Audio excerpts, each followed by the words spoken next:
Galerinha, sobrevivemos ao tornado. Mas tá chovendo. Meu cabelo não sobreviveu muito. Tá chovendo. Mas o vento melhorou muito, não melhorou? Meus gatos bambam. Agora... Pessoal, vou falar um negócio pra vocês. A gente mora muito longe daqui. É por causa que as meus avós, a maioria das pessoas moram aqui. A gente vem final de semana, né?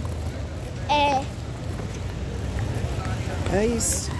Pra Tchauzinho. ficar na TV. Tchauzinho, Rafa. Dá tchauzinho? Vai ter parte 3, tá?